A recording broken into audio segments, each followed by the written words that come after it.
Raw Story is reporting that Representative Peter King, you know him, he's the former terrorist supporter, IRA terrorist supporter, who keeps having committee hearings on how Muslim terrorism is, such a problem because they keep building all these social centers, like community centers and stuff like that.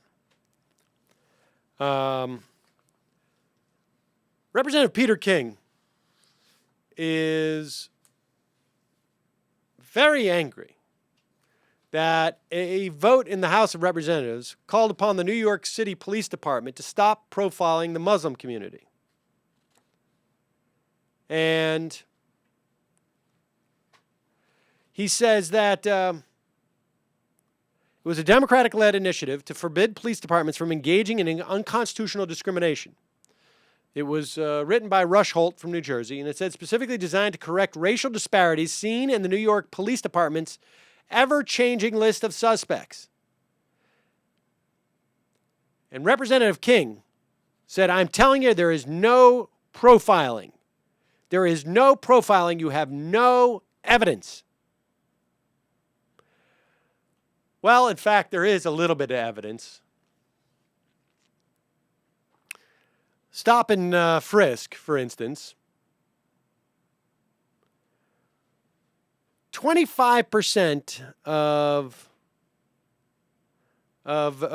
men, 25% of men stopped and searched in 2011 were young black males, despite making up just 1.9% of the population.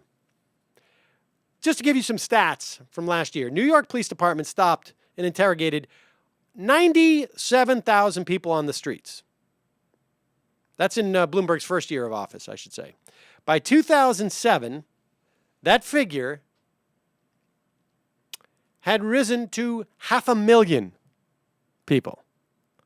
Last year, the figure was 685,724 people. 87% of those were blacks and Latinos.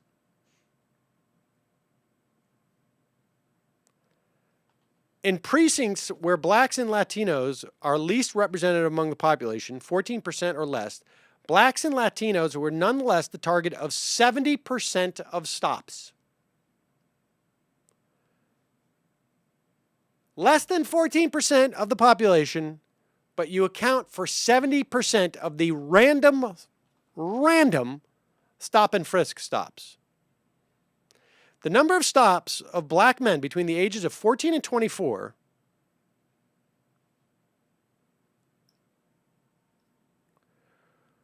168,000,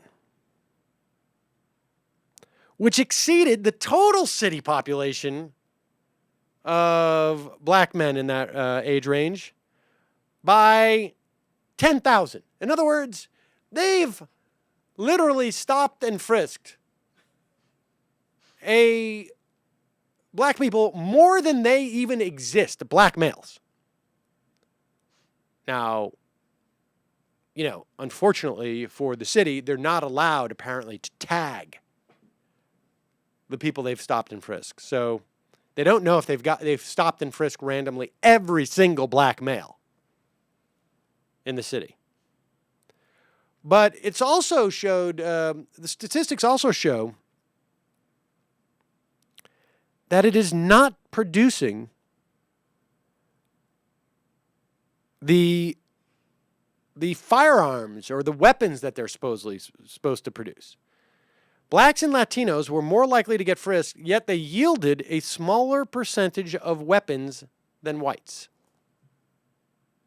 So in other words, white people more apt to provide guns or to find guns with these stops and frisks.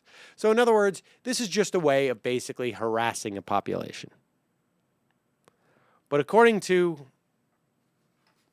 Peter King, it doesn't happen, I think is what he says. It doesn't happen.